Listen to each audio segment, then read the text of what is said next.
मैं आपको एक बहुत ही मजेदार कहानी सुनाने जा रही हूँ। एक था राजा, वह बहुत ही न्यायप्रिय और बहुत ही मशहूर था, जिसका नाम था फिरदी। वो अपने निष्पक्ष फैसलों के लिए बहुत दूर दूर तक मशहूर था।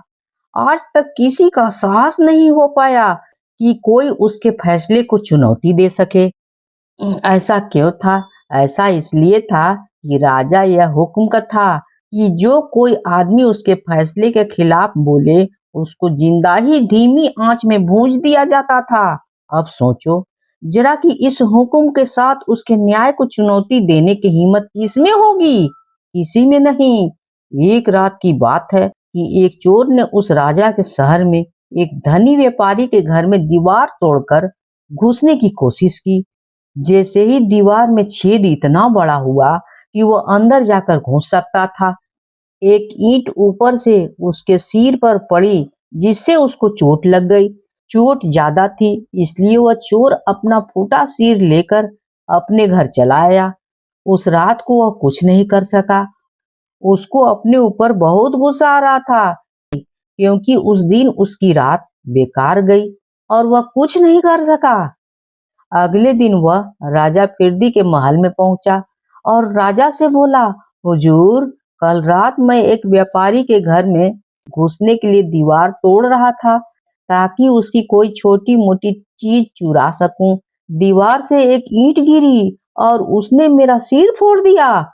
देखिए, मैं इतना ज्यादा चोट खा गया हूँ कि अपना काम ही नहीं कर सका। किसी न किसी को तो सजा इसकी मिलनी चाहिए। राजा फिरदी ने उसके सिर की चोट देखी तो वह गुस्से में भरकर कांपती आवाज में बोला, तुम ठीक कहते हो। ऐसे देश में भला कोई भी क्या कर सकता है जहाँ कोई चोर बिना किसी एक्सीडेंट के चोरी भी नहीं कर सकता। उसने फिर अपने नौकर से कहा, जाओ और जाकर उस व्यापारी को लेकर आओ जिसके घर में इस चोर को चोट लगी है। राजा के नौकर तुरंत गए और व्यापारी को लेकर राजा के पास आ गए। व्यापारी डर के मारे कांप रहा था। उस बेचारे को तो यह समझ में आ ही नहीं रहा था कि उसकी गलती क्या थी जो राजा ने उसको बुलाया।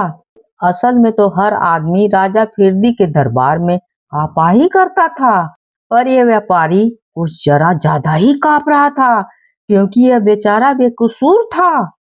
राजा बोला, व्यापारी, यह भला सा चोर तुम्हारे घर में दीवार तोड़ते समय जख्मी हो गया है। क्योंकि यह तुम्हारा घर तोड़ते समय जख्मी हुआ है, इसलिए इसकी चोट की जिम्मेदार तुम ही हो, और कौन हो सकता है? व्यापारी बेचारा लड़खड़ाती आवाज में बोला, हुजूर, यह सच है कि वह घर मेरा ही है, परंतु मैंने तो उसमें कुछ नहीं किया। गलती उस मिस्त्री की है जिसने मेरे लिए घर बनवाया है। उसने वह घर मेरे लिए ठीक से नहीं बनाया, इसीलिए वह ईंट गिर गई। राजा कुछ सोचकर बोला, शायद तुम ठीक कहते हो, मिस्त्री को हाजिर किया जाए। मैं तो यह चाहता हूँ कि सजा केवल अपराधी को ही मिलनी चाहिए। राजा फिरदी के सामने अब उस मकान बनाने वाला मिस्त्री को लाया गया और राजा बोला, ओ नीच आदमी, क्या तुम जानते हो यह भला चोर इस व्यापारी के घर में चोरी करते समय जख्मी हो गया है, और वह भी केवल तुम्हारी लापरवाही के किए हुए काम की वजह से हुआ है। जब वह दीवार तोड़ रहा था तो एक ईंट उस बेचारे के सिर पर गिर पड़ी। वह ईंट तुमने कैसी लगाई जो इस बेचारे के सिर पर गिर पड़ी है? बताओ। मिस्त्री के तो होश हवास गुम हो गए थे, परंतु किसी प्रकार वह हिम्मत बटोर कर बोला, हुजूर, यह तो ठीक है कि व्यापारी का घर मैंने बनाया था, पर ईंटें तो मजदूर ने रखी थी। उसी को तो इस बात की सजा मिलनी चाहिए कि उसने ईंट को कैसे रखी जो वह इस बेचारे के सिर पर गिर गई है। राजा फिरदी बोला, तुम ठीक कहते हो, मजदूर को बुलाया जाए और फिर मैं देखता हूँ कि चोर के साथ न्याय कैसे नहीं होता है। सो मजदूर को दरबार में लाया गया। जब राजा ने उसको इस घटना का जिम्मेदार ठहराया तो मजदूर ने डर के केवल फुसफुसा ही सका, सरकार, मैं इस घटना का जिम्मेदार नहीं हूँ। मैंने ईंटों को चिपकाने वाले मसाला बनाने की ओखली बेचने वाले से खरीदी थी। मैंने ईंटों के बनाने वाले मसाला बनाने की ओखली एक ओखली बेचने वाले से खरीदी थी। अब अगर वह ओखली ठीक होती तो मसाला भी अच्छी तरह होता और ईंट भी ठीक से चिपक जाती।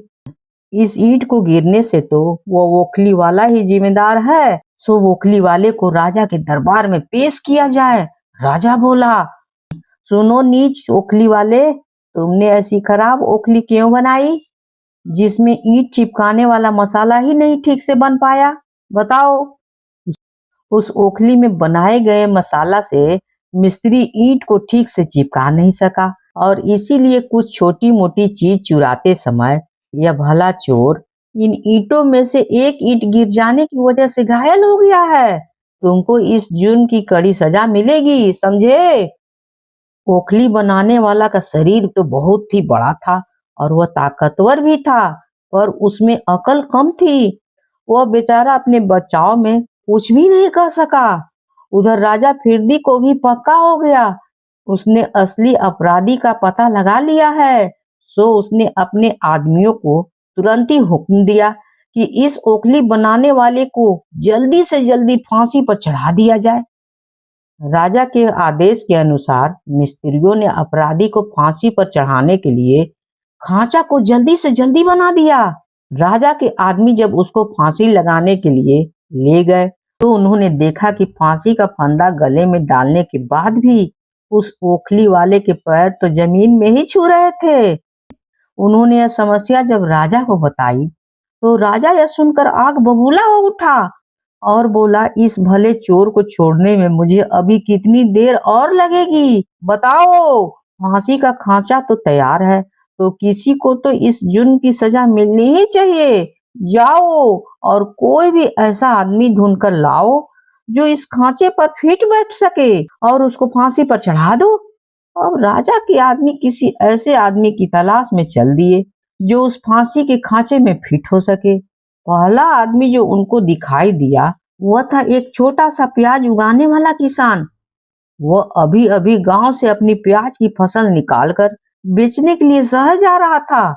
इस किसान के बारे में यह मशहूर था कि इसने कभी किसी को किसी प्रकार का कोई नुकसान नहीं पहुंचाया था, क्योंकि वह साइज में छोटा था। इसलिए वो फांसी के खांचे पर बिल्कुल ठीक बैठ रहा था और राजा अपने महल में बैठा न्याय की दुहाई दे रहा था।